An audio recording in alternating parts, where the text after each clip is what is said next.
3 citacions, 3 llibres. La pregunta número 7 de Richard Flanagan.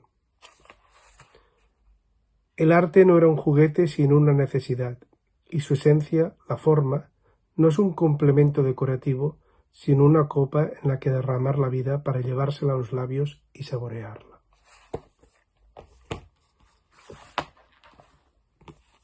Un assaig important. En el pueblo de Washington, en el país de los tiroteos masivos, en la hora de la religión cero, la pulsión primera és una necessitat de violència.